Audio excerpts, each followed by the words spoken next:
Hello, welcome back to the Everything is Black and White podcast, sponsored by NordVPN. Click the link in the podcast description box to take advantage of an exclusive discounted offer on your NordVPN plan. Prices start from just £2.30. One subscription can be used across 10 devices, and there's no risk because it's the 30-day money-back guarantee with Nord, so you can keep yourself protected and support the podcast at the same time. So hit the link in the podcast description box. Me and Mark are back for the second time this week. You guys must have done something right in a previous life. We are bringing you a special Newcastle United XI challenge. So I'm going to give you 30 seconds to go and get yourself a pen, go get yourself some paper, and then sit down with us with a brew and pick your best Newcastle United starting 11, but with a twist. So this is the challenge I've set myself and Mark. The best Newcastle United starting 11 made up of one player per manager who brought them to the club or brought them through the ranks. So, for example, if you can have Alan Shearer, you can't have anybody else that Kevin Keegan signed during the Entertainers era. However, you could have someone that he signed in his second spell. We'll give you a bit of leeway there. Originally, we had said we'd go all the way back to 1955. But however, we've changed the rules slightly ahead of recording, and we're going to keep it starting with Kevin Keegan's first spell, going all the way through to Eddie Howe today. So one player per manager. Looking forward to this, Mark? Yeah, very much so. Very much so. I love this sort of thing. I know you've got your original team written down where we could go all the way back to the day you were born in 1955, but save it until the end. Don't give anything away because we're going to run through them in position. We've settled on 4-4-2. Yeah, and as always with these challenges, any player that we agree on will get straight into our starting 11, and then we'll have to pick between our choices for the other positions, and we'll do that at the end of the show. Right, I'm looking forward to this one. Me too. Gets you thinking, doesn't it? Yeah. No? Didn't take too much thinking. Come on, let's get the people thinking. Let's get the fans and viewers and listeners thinking. Right, I've gone with Tim Krul start in goal. Signed by. Well, originally I thought it was Glenn Roeder, but it wasn't. Souness. It was Graham Souness. Glenn Roeder gave Tim Krul his debut against Palermo in the UEFA Cup. An 18-year-old clean sheet 1-0 win for Newcastle United away in Italy. He was signed, though, in the summer of 2005 by Graham Souness. And that would go through the courts and everything, didn't it? Because there was a bit of hoo-ha about the price tag and what have you. But I have to say, in my lifetime, the best goalkeeper I've ever seen is Shea Given. And then it's a little bit of a fight. And I think Tim Krul probably just comes out ahead of Nick Pope, I think. I don't know if it's sweetened by the fact he was the goalkeeper that I remember most fondly other than Given. And maybe there's a bit of recency bias going against Nick Pope. But I just always thought Tim Krul was a really, really solid goalkeeper. I remember games against Tottenham when he kept Newcastle United in that. 185 appearances. Probably would have got a few more if it wasn't for competition and it wasn't for a few injuries. But a great servant to the club.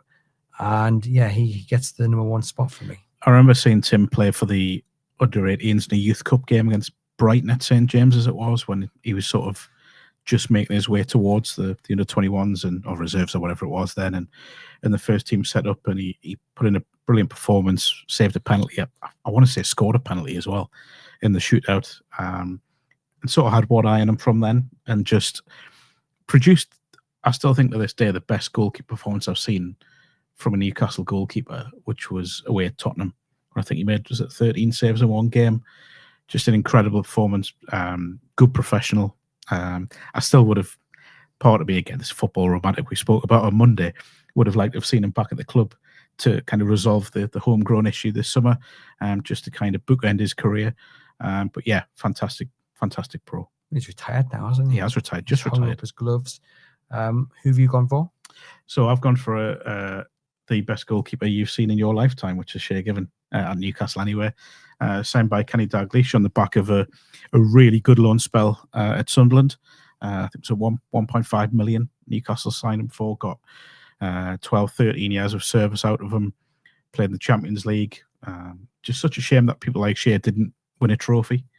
There will always be talk of his distribution I know, but in terms of as a goalkeeper, in the old-fashioned sense of a goalkeeper, when they were there to make saves and take crosses, I just thought Shea was incredible. And you don't play with the longevity that he had. You don't have managers talk about you in the way that he was spoken about if you're not a top goalkeeper. I still remember the 1-0 win down at the Stadium of Light when Nikos Dabazas got the winner, and Shea made a save from Kevin Phillips, where Phillips has tried to curl one top corner from about 25 yards, and I still to this day don't know how Shea Given got it over the crossbar, a little tip over the bar. Just a brilliant goalkeeper, a brilliant servant, and for me, the best Newcastle have had in my lifetime, no matter how long that lifetime is, Andrew. And you know what sums up how much he's loved and valued is the fact that he forced a move away from Newcastle United, and yet not one single person went, do you know what, Shea, you've tarnished your reputation, you've tarnished everything you've achieved here. They went, yeah, you do deserve better. And that's kind of a reminder of just how bad it was at the time under a previous ownership. And I look back on it with a real sense of regret that we couldn't win anything for Shea Given here, and also that he was only 35 appearances away from equaling the all-time appearance record at Newcastle United. I think at the time it was more frustration than anger. I did have a couple of friends that were angry with the way things went about. But I also remember him coming off the pitch after the Liverpool game, and you could sense then his head was gone because he produced an unbelievable display. Newcastle got heavily beaten that day, but he still produced a brilliant display. It would have been double figures if it wasn't for him. The sad thing for him is he didn't really have great success at Manchester City. Won the FA Cup. And then, but a goalkeeper like Shea Given shouldn't be finishing his career with an FA Cup. He should have been a league title winner. He should have been, he would have been in the squad at the time. But I just feel, for me, he's one of the best that we've seen in the Premier League. So it's a bit like Shearer, isn't it? That's it, for him to finish with just... It's just timings, isn't it? Oh, it is, absolutely, absolutely. But everything about Shea, his attitude, his professionalism, his shot stopping, the distribution, again, we can talk until the cows come home about that. But if you want a goalkeeper who can do what goalkeepers are meant to do, then I don't think there's any better I've seen I was going to say in black and white, but in multiple colours. Well, we'll fight this one out at the death because Shea Given gets into my all-time Newcastle United XI, but of course, there's definitely only pick one player per manager, and there's another player that Kenny signed who gets the nod for me, and you'll probably will guess that. We'll tell you that later in the show. Pass me that pen though, Mark, and I'm going to write down our choices, and then we can argue later about who. I think I know who your other one is. Yes. Well, you can have a guess. It's Georgiades. Yeah. On to a right back then, and I've gone for Habibie. Oh, are we agreeing? Too, yeah. Look at that. Look at that. No fight necessary there. I was absolutely buzzing when they signed. I mean, he'd been linked. He was a bit like Brett Emerton. He'd been linked so many times to Newcastle United under Sir Bobby. And finally, Sam Allardyce signed him in 2007. He was 29. He'd been Marseille captain. And I just thought he was a real classy right back. And he only made 52 appearances. But there's one challenge that I remember above all else, and he actually got sent off for it. It was against Man City. And he wins the ball. And with the VAR, the red card gets turned over straight away. Yeah. And he wins the ball. It is just a perfect challenge. And I don't want to guess that the referee had sent him off. I've got a name, but I'm not going to do it. Disgraceful decision. Gets sent off. Newcastle put in a good performance actually, despite the 10 men.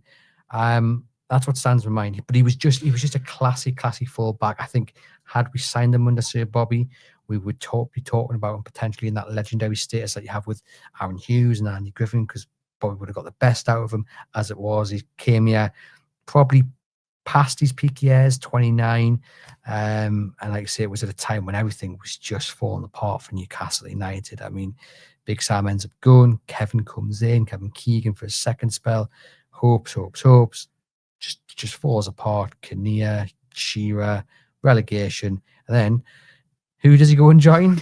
He only goes and joins Aston Villa, the team that ended up relegating Newcastle United on that fateful afternoon down at Villa Park. But yeah, for me, Habib, it's one of those where I think about what might have been, but I still saw enough to say, do you know what? If you're listing right backs who were just a solid player, he's up there for me. I would argue until Kieran Trippier, possibly the best right back I'd seen at Newcastle. I'd say that. Although I did have a soft spot for Aaron Hughes, but I always consider Aaron Hughes to be a centre back kind of who became a right back rather than just a right back. Yeah, I thought Bay was he could do a little bit of everything, and I'm not trying to oversell here because I don't want to make him out to be a Kieran Trippier or someone like that, but he certainly was as good as anything I'd seen. Going forward, he was an outlet. Defensively, he was pretty solid, and a really one of the few Allardyce signings that I thought was value for money. Well, look at that. We've agreed. So no argument necessary. This would be horrible if we agree on all these. Oh, wow. I haven't seen your team. You haven't seen mine. I'm going to be trying to hide it to see the rest of them. It's on my laptop. Centre back then. Can I go first? Go on. So Age before beauty. This player is the best value for money signing I've seen. Oh, no. We're going to agree on everything here, aren't we? He's a Rafa Benitez signing. Here's Fabian Schär. When he came in, there was a lot of doubts about Fabian Schär. You know, he come from Deportivo La Coruña. There was a lot of talk in Newcastle going for higher valued centre backs. He almost felt as if he was down the list. But for me, and I don't use this word very easily because I think it's overplayed these days. He is a Newcastle legend. What he's done for the club, from pretty low expectations, to become part of a side that has qualified for the Champions League twice, to have been a Carabao Cup winner, an integral part of that side as well, to have survived the questions asked about him under Steve Bruce, to become a regular in the Newcastle United side and play the style he plays. I just think, and he's such a unique centre back as well. You know, we know he can play midfield because he's the way he is, his distribution, his goal scoring as a centre back, the goals that he scores in terms of the quality of them. And that, you know, we'll always have Paris as well, won't we? That fourth goal against Paris Saint-Germain was as good as you'll see from a centre back. I compared it at the time to Philippe Albert's goal against Manchester United in terms of the centre back, nominal centre back, going forwards and scoring that sort of goal. And he's just a very handsome man as well, isn't he? Let's be honest. Let's not forget that. But no, I just think Schär is the signing, not just of Rafa Benitez's time in charge. I think he's the signing of Newcastle United Premier League era in terms of value for money and what he's given them, worth each and every penny and so many pennies more. Well, that's a shout, because you mentioned Shea Given's price tag. Some people might throw an Ayoze Perez for the money that he was later sold. I mean, this is a topic for another day. But on Shea, I mean, two things I would say. The fact that he's in my team is a massive compliment, simply because people who've listened to this podcast, you know, for the last 7-8 years will know that I was his harshest critic. Every time he got the ball, I just felt he was going to do something daft. He was going to switch off. And there was a time where I was like, get him out of the door. He's not good enough. But what we've seen under Eddie Howe is the right manager, but the want from him to improve. And the performances over the last 2 years have been unbelievable.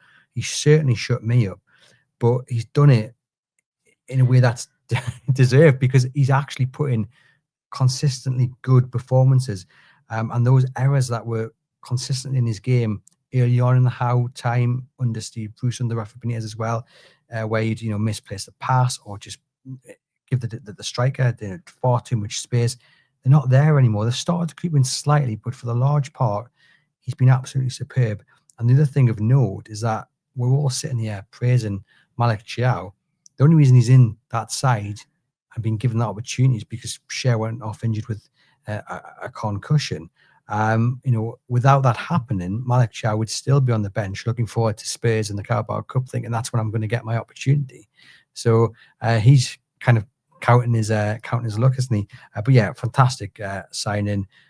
Like I say, value for money, and just so interesting to see where he was under Bruce, out of favour. to everything you've described him as under Eddie Howe. Next one, I've got a horrible feeling we're going to agree on this one as well. You go first. Jonathan Woodgate. Yeah. Oh, unbelievable. I Sure. hope there's some different picks as we get further on into the team. Well, Johnny Woodgate signed in 2003 for £9 million as Newcastle took advantage of Leeds' financial woes. Injuries ruined a potential career that I feel could have been on the levels of John Terry or Rio Ferdinand. He was that good in terms of ability. Only 37 appearances, and yet I thought of so highly at Newcastle. That number shocked me. And, we've done these challenges before, and we've spoken about Jonathan Woodgate before, but for some reason, that 37's never registered with me until I've gone back and done research here. 37 appearances. He's kind of my era's Tony Green in many ways, and someone with such limited numbers on the appearance book, and yet you ask for the best player you've seen in that position, and for someone of my generation, they will say Jonathan Woodgate. Very, very, very classy. For me, someone who could have been one of England's finest centre-backs, certainly of his generation. I remember his home debut against Chelsea, against a very, very strong Chelsea side under Ranieri, I think it would have been, with, I want to say Hasselbank was in that side, and obviously he was fit and firing at the time, and just bossed that Chelsea forward line. He was unbelievable, and it also did it without looking like he'd broken sweat. I remember coming away, talking to my dad. I was sat in the Gallagher end that day where our season tickets were at the time, and we came away just thinking, what an incredible player he is. Like, you obviously think a player like him is going to be a good player, because when you see him for Leeds, you think, wow, like, he looks incredible. But until you see him in person week in, week out, and realise just how good he is, just a special talent. Well, it's amazing that in just, like I say, 37 appearances, you can pick out 2 or 3 top performances, and it's the first leg against Marseille in the UEFA Cup, which ended 0-0 at St James's Park, and I think people will remember that for the performance he put in, kept a certain Didier Drogba relatively quiet. He did, but I also remember Drogba hitting the post with an unbelievable volley at the Gallagher end. But the point being is that he then missed the second leg, and Drogba ran absolute wild, didn't he? But even then, I'm as good as Woodgate was, and he's obviously at my side, and he would get in any Newcastle side.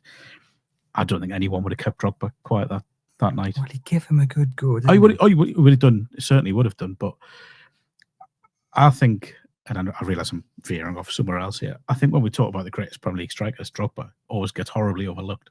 I think it's so understandably a Shearer or players like that, but I think Drogba was incredible. I loved him, absolutely loved him. Sorry, no, that's fine. You can write Didier Drogba a love letter anytime you want. Onto left back. I struggled with left back, to be honest. We haven't had much luck with left backs, really. I did as well. If we've agreed on this one, I'll be mightily surprised. I thought about cheating a little bit. Okay, do you want to explain the cheat? Well, I thought about going for Roda and going for Olivier Bernard, but he didn't play under Roda, but he did sign him back. You can't do that. Well, we'll see. I've gone Pardew, Santon. See, this is usually my go-to if ever I'm looking at a left back, because he was the best of a bad bunch. I mean, you had Jose Enrique, who was great in the Championship, great partnership with Jonas Gutierrez, but, another forceful move to Liverpool has soured that somewhat. I've gone for Jethro Willems. Okay, don't mind that. Steve Bruce, don't mind on that. loan. August 2019, was pretty much consistently in the team, and it was impressive. Scored against Liverpool, did his ACL in January 2020 and never came back. Hasn't been the same player since, which was absolutely good, because I was all for signing him in the summer of 2020. And Newcastle are finally having that left back that we've long searched for. I mean, thankfully, we have now got it in Lewis Hall. Hopefully he comes back fit. But there was real excitement about Jethro Willems. Real excitement. And I call it Liverpool. At Man City. At home Man City.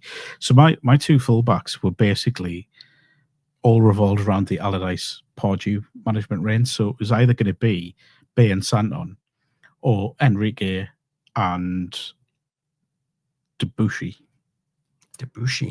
However, obviously I've gone for Habib Bey and then Santon at left back. I was really excited when they signed Santon, because I watched a lot of Serie A at the time, And he was always one of those that you thought he could go on to be something really special. And yes, his time at Newcastle is probably remembered more for a slow, agonising end to it. But when he was at his best, in that team with Bob, Ben Arthur, Cisse, Cabai, Tiote, Gutierrez, he was brilliant. He provided such a good outlet on the left-hand side. Yes, there were questions about him defensively, but I just thought he was a really good signing. Maybe didn't live up to what we thought he would be, but in terms of left backs, as you say, with the restrictions this challenge has on us, I think he'd be a good fit. I remember there being sadness when he left and a little bit of shock that when he did go, which again it shows you how well he must have done to have that feeling surrounding his exit. I mean, yeah, he was definitely one that came into my consideration. It was just other players that Pardew signed that have kind of got the nod, so to speak.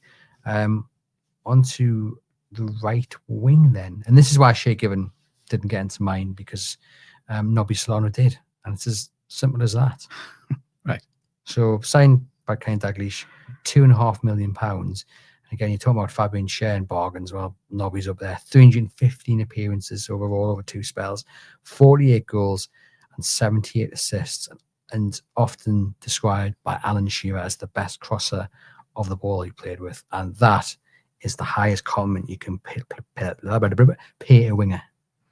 So I've gone for a Graham Souness signing. Okay. By the name of Norberto Solano. You're muddying the waters here. How? All right. Okay. No, that's fine. We should have stated that maybe it was the first time around, but we'll give it to you. Okay. You can't change rules midway through. Yeah, I thought, you know what, come back for, I think it was $1 million, 1.5 maybe.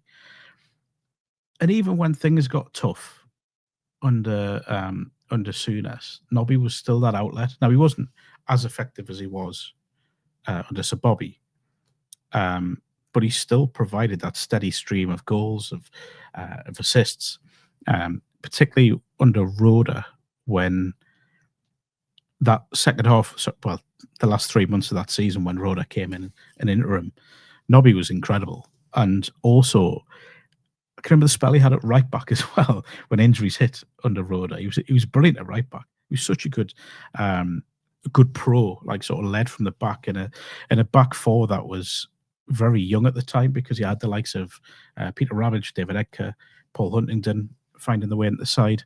So yeah, I've gone for Solano. Still one of the best wingers I've witnessed at the club. Just, I remember watching, I think it was a reserve team game against Liverpool, and his debut at St James's Park. There was a massive crowd there, and he was just brilliant, just absolutely brilliant. Could see what he had straight away. Rated by Maradona, no less. Why wouldn't you have him in any side? I remember watching Michael Owen getting unveiled. I was in the Leazes End, and he was there, obviously big money signing, Graham Souness, Freddie Shepherd coming out, and the chance turned to re-sign Norberto Solano. I can't remember what it was word for word. Just every time I think about that, I just think how crazy it was back then, because then literally a day later, Freddie Shepherd's come out and signed a player that Newcastle United fans were telling him to go and sign. You think that's not happening these days. But yeah, brought him back, and he had many moments in his second spell. I'll allow you that, which means Given gets in. You'll have to, because I'm not going to twist the rules. So Given gets in goal, Solano in a right wing, after Mark showed his incapability to stick to the rules. Into midfield. That rule wasn't stated. Can we just add? I'll hold my hands up. That was my fault. Centre mid. We're definitely going to agree. Are we there? No. Oh, we are going to agree on this. The Howe one. Oh, yeah. Yeah, it's Tonali, isn't it? It is, yeah. It has to be.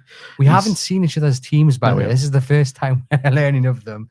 Yeah, I mean, what can we say? I mean, every week on the Monday show, we talk about how Sandro Tonali is arguably the best midfielder we've seen in black and white. And it's a massive compliment. You think about Rob Lee, Gary Speed, Johan Cabai, Bruno Guimaraes. But for me, Sandro Tonali is ahead of every single one of them. And he's only made about 60 appearances as well. So got so much more to see of him. Hopefully a new deal on the way. He's going to shine in the World Cup, assuming it'll get there. But there's no need to worry about his future. No.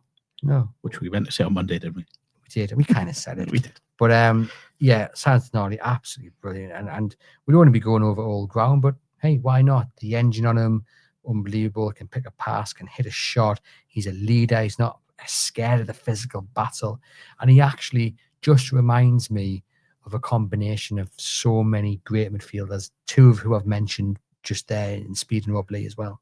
I will say as well, I think there's a very strong case because of his impact on and off the pitch to have to have Bruno Guimaraes in there. I think when you think he's the captain that brought an end to the long wait for domestic silverware or Eddie silverware, the way he took a risk on joining a team on its way to relegation, I think there's a very strong case to have Bruno in there as well. But I think Sandro just tips it for me. Who's partnering him then? I've got McLaren. Oh, no. Okay. Now this man, if it is who I think it is. Yeah, Gini Van Alden. He came into my thinking, he did, because what a player. I mean, that one season we had with him was an absolute joy to watch. But no, doesn't get my... No, and I understand why he wouldn't. But I just, again, another player I was excited about when they signed. That day against Norwich when he scored 4 was just outstanding that day. And he always felt like the go-to man in that season. Yes, again, there's frustration about how he left and what he went on to do with other clubs. I don't think there is there? I'm not. I didn't no, at the time. I understood why he went. Yeah, because I think the frustration is that team shouldn't have been relegated. Simple as that. It's one of those where you look and go, it should be too good to go down. And if they did stay up, then you would think he probably would have stayed. For one season, yeah. That's the frustration. But I just thought his technique, his ability to ghost into dangerous areas of the pitch, his passing ability, he's another one, as with a number of these players, particularly another winger, of what could have been.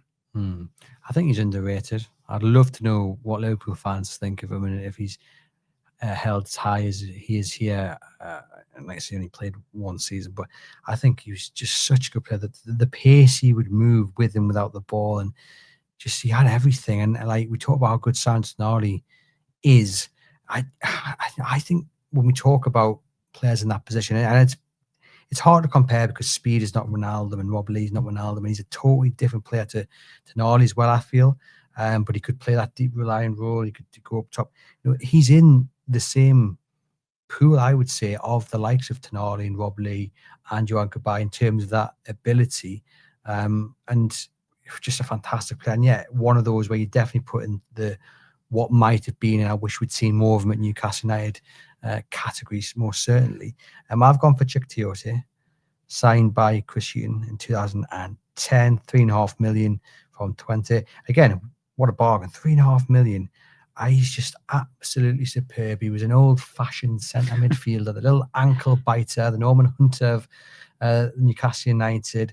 I used to describe him as a little prawn fish. He'd never give you a moment's peace. He'd be just at you consistently, just on your back, following you around. You couldn't breathe. You couldn't twist. He was there. Scores against Arsenal, that fantastic 4-4 draw. Scored an even better goal, some would argue, against City to see it ruled out. And his performances led to whispers of move to Chelsea or to Arsenal, to Manchester United. That shows you how good he was doing. And he really was that anchor that just did the dirty work. He swept up, but he also could play. I mean, my favourite goal that I've seen a Newcastle United player score, and this player may or may not be one of my picks later in the team, is Demba Ba scoring against Reading, and the pass from Cheick Tiote. If we talk about Alexander Isak against Everton, we talk about Joe Willock against Tottenham, we talk about Terry Hibbett against Burnley in the FA Cup semi-final, go back and watch this goal, because the pass from Cheick Tiote to pop it over 30, 40 yards over the shoulder of the defender, brilliant finish by Demba Ba. What an assist that is, and what a player. Deeply missed, sorely missed. I mean, what more can you say about Cheick Tiote? Yeah, I mean, just his debut at Everton was such an eye-opener into what sort of player he was. There was big tackles, but his ability to hold on to possession in difficult areas was incredible. And I may be wrong, and by all means flag us up if I am. I'm fairly certain he finished that day with 100% pass completion. Against a strong Everton side at the time. Newcastle was still finding their feet in the Premier League then. I mean, that is worth having in any side just because of that Arsenal moment. It was just, you look at it and just think, like, to hit it on his weaker foot in a pressure situation like that. His only goal for Newcastle rounds off the greatest comeback in Premier League history. And then everything that happened afterwards with the celebration and Steve Harper and Leon Best, I think it was, wasn't it? And the scenes it set off, just incredible moment, and such a sad miss as well. You know, again, it was kind of a shame that his career at Newcastle ended with, in the manner that it did, with obviously relegation and such like, and just heartbreaking that he's now no longer with us. And yeah, I think people forget maybe how good he was because of the latter years of what, you know, kind of Newcastle's decline into relegation. Yeah, put him alongside Sound Tonali, quite the partnership. We will battle it out for that that midfield spot at the end of the show. We'll go on to the left wing now, and I have to say this is the one where, I put him down simply because he's a talented player, but didn't really do too much at Newcastle United. But he fills a gap here. Andros Townsend. Okay. Yeah, okay. Signing by McLaren. Don't mind that. January 2016, 13 appearances, 4 goals. Remember the goal against Crystal Palace on the free kick, wasn't it? Special player. One of those players which I think you'll look back over his time as a Premier League footballer and think, I could have done more. Not for the want of trying. You know, there's some players who just totally waste their careers because they're arrogant or lazy. You know, Townsend played his heart out for every club that he was at, you know, latterly Crystal Palace. And for some reason, just that next level he could never quite get to, despite all the ability he clearly has. But in terms of having to find a left winger, he's going in that spot because on his day, very, very, very, very talented player. Yeah, probably probably another story of what could have been, I think. And he was linked with a move back midway through the championship season as well, when things maybe hadn't quite happened for him. Under Rafa, yeah. At Palace, wasn't it? He went to. And I just think what he did, he probably did more than anyone to try and keep Newcastle in the Premier League during that kind of the kind of latter stages of that season when Benitez came in. I would have been excited to see how he would have functioned in the Championship in terms of helping Newcastle get back. I think he would have obviously aided that, but he also would have helped them establish themselves in the Premier League as well. You're right, it's a good point about not quite that top tier, but certainly in terms of wingers was there or thereabouts in that next level. It's interesting because I look at that team that went down. You said it just 5 minutes ago. It should not have gone down. It should not have been relegated. And I think about Sissoko under Benitez and Townsend under Benitez and Mitrovic. You know, if he'd been given a little bit more leeway, you know, what might have been. I know Mitrovic was kind of his own worst enemy, but certainly the likes of Sissoko and Townsend, what Benitez could have done for them. And obviously they wanted to go elsewhere. They want to play in the Championship at that time in their careers. Totally understandable. But anyway, who was Townsend up against? There's a deeper argument there as well. That the club's management at the time brought that relegation about by not changing manager. It should have happened when we got beat off Bournemouth. Yeah, was Chelsea before Bournemouth? I think Chelsea game was before Bournemouth. Bournemouth was McLaren's last game. Yeah, so we got beat 3-0 off Chelsea at Stamford Bridge, I think. The opposition manager looked decent that day, didn't he? Who was that again? It's Eddie Howe.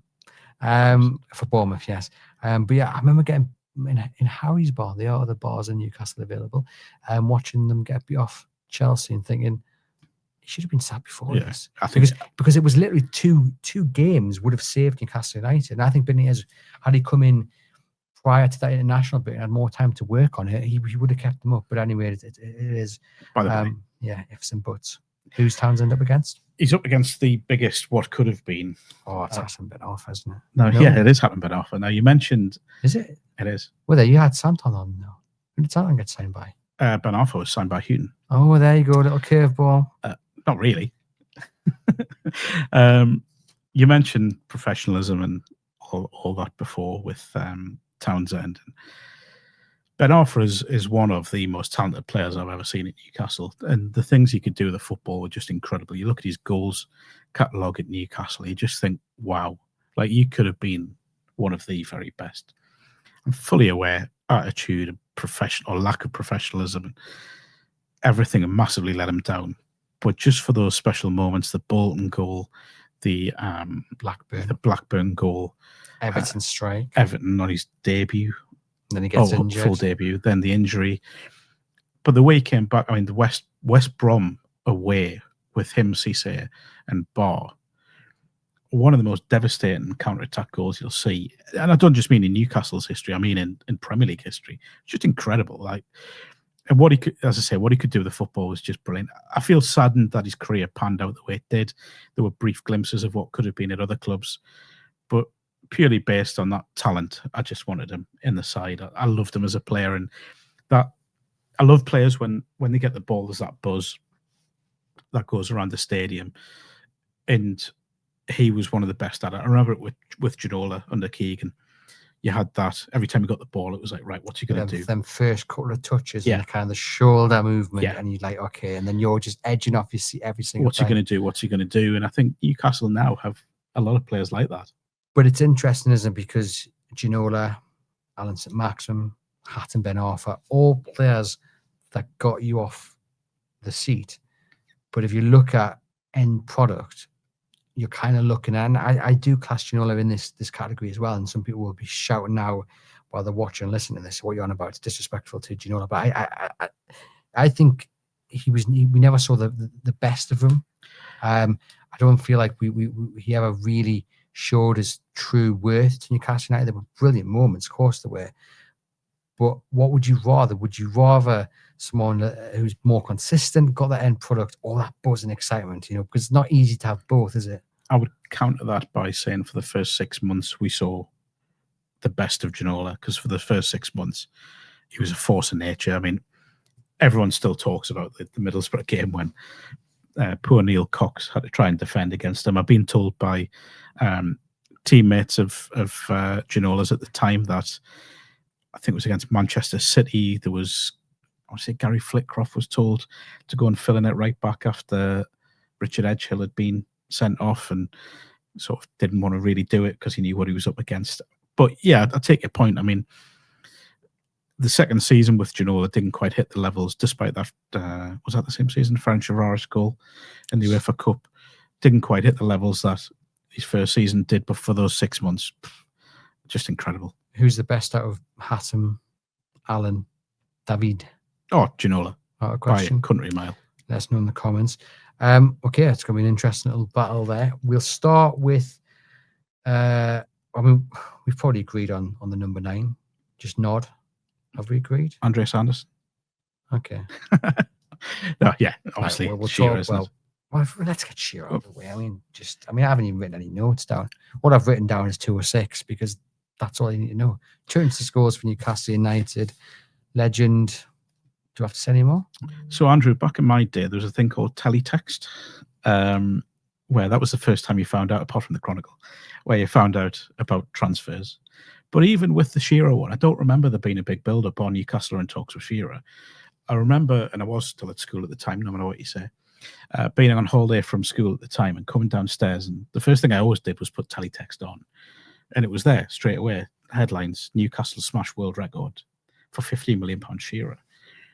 And ringing my dad and saying, by the way, this has happened. He wouldn't believe me. So obviously went and got a Chronicle at lunchtime from one of the vendors on Northumberland Street.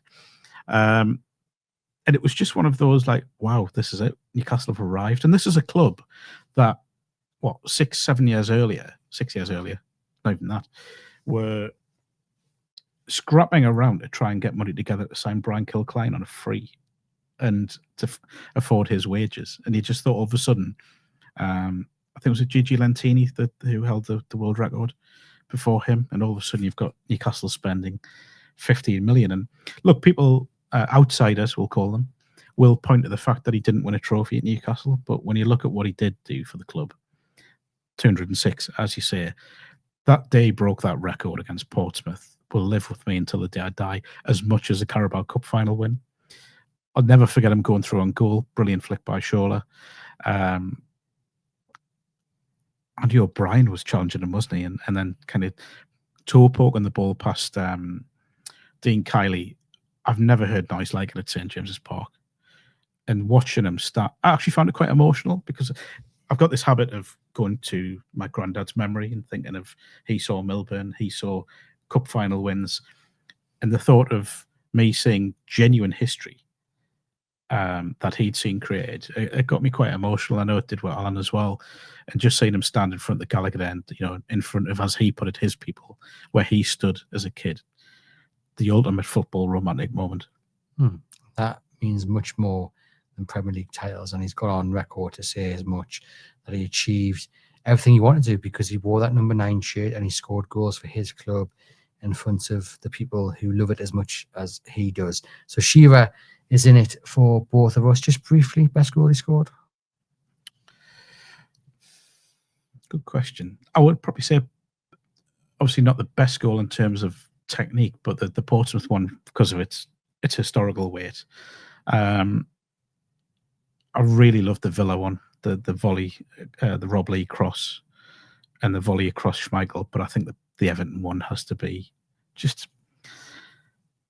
People talk about the Rooney one that he scored against Newcastle, about the anger. It felt like there was a lot of frustration in Alan when he hit that, set up by Shearer again, by the way, we should say. But the velocity on it, the technique is ridiculous. It's one of the greatest goals in Premier League history, comfortably. What about you?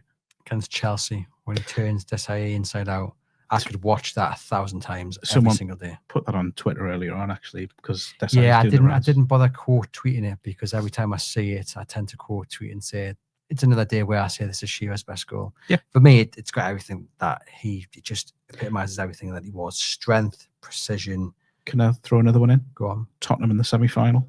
Yeah, but again, is that more? I mean, it's a great strike. No. It's not the occasion at all. It's to hit a ball from the angle he's hit it with the outside of his foot, to swerve away from the goalkeeper, to go top corner, far corner. Just an incredible strike. That's how he dreamt it last night. They're the famous words of Clive Tesley, who we've interviewed before on the podcast. Go back and find that. A fascinating hour talking about his words when it comes to that goal. So I've already alluded to who will be partnering and Demba Bar up top for me, and it is who partnered up. There it is. Who would partner Alan Shearer? It is Demba Bar, signed by Alan Pardew, 29 and 58. I just think he was such a joy to watch. And it didn't really make much sense, to be honest, but when he got his opportunities, he just took them. And that goal against Reading will always stay with me because the technique to watch that come down, because you can't really see. He's got to have a little look over his shoulder to see the ball coming down at pace on the volley. It's such a good goal. I absolutely love it, but he scored other fantastic goals.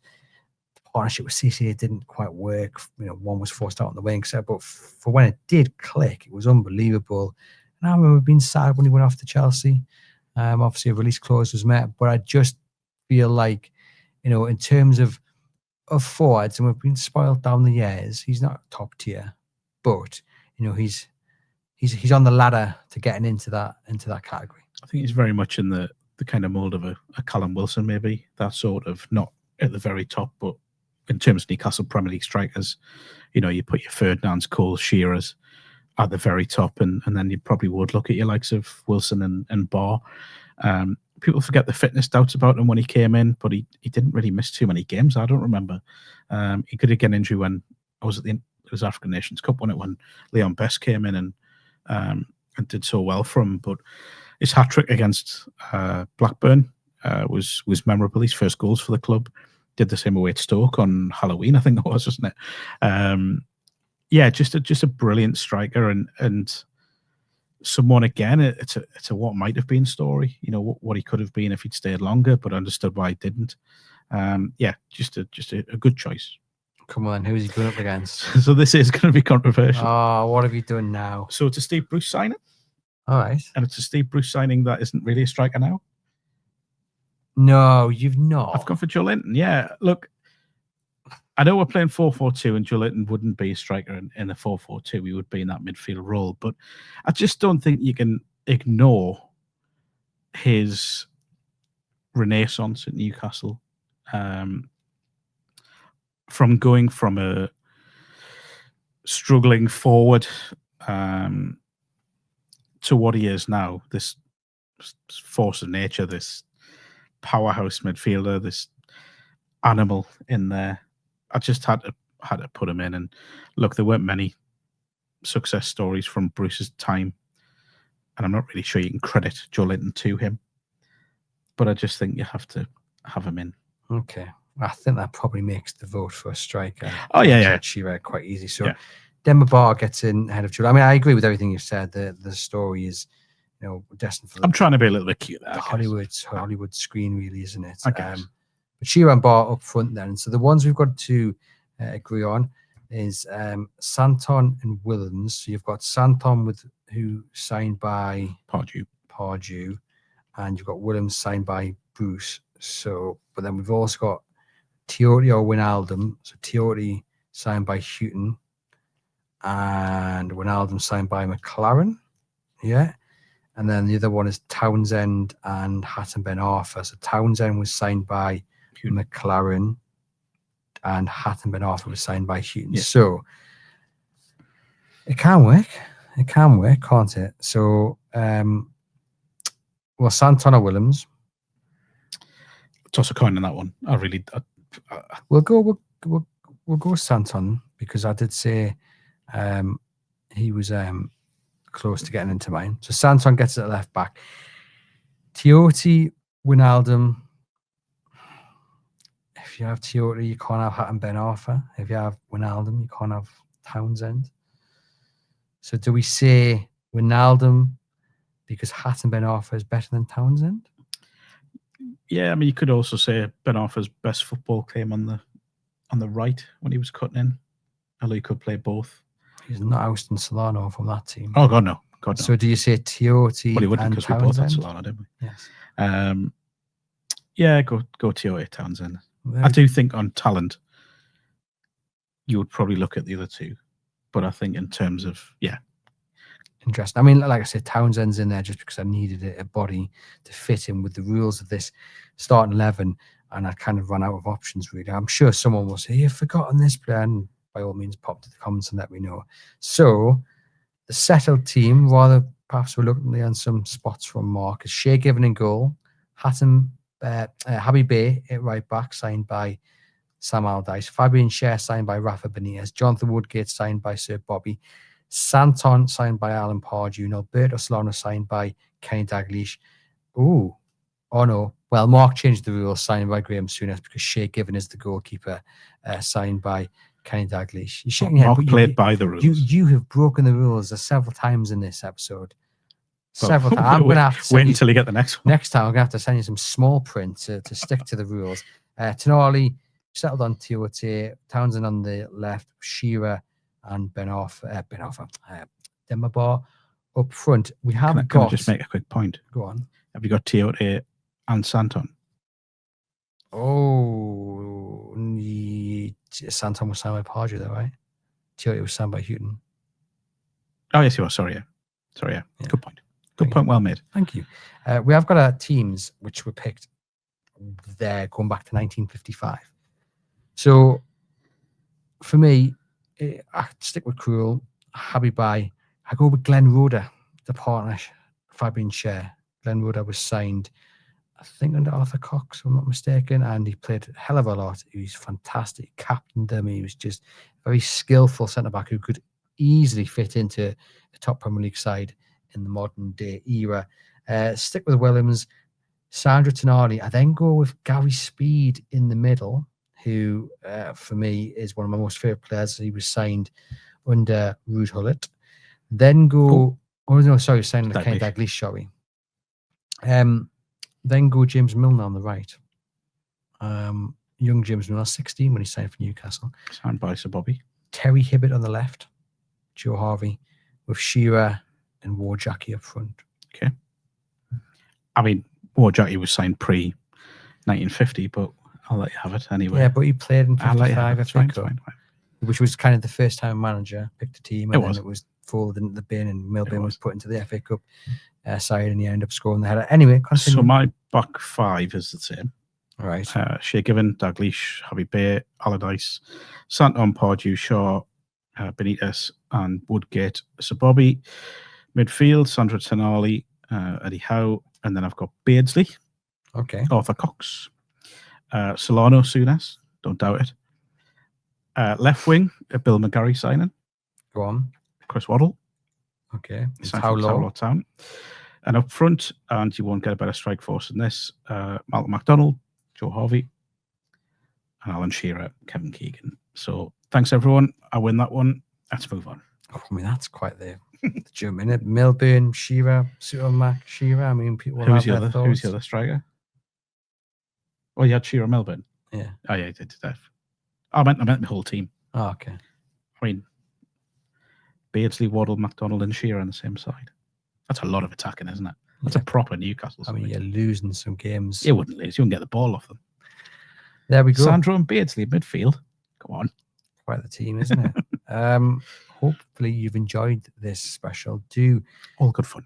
Click the link in the podcast description box. I've enjoyed it. Click the link in the podcast description box to take advantage of your NordVPN exclusively discounted offer. Make sure you hit thumbs up, hit subscribe as well, because quite a few of you guys aren't subscribed to the channel. It does help us out. Leave us a rating review on the podcast only channel, and do let us know your team.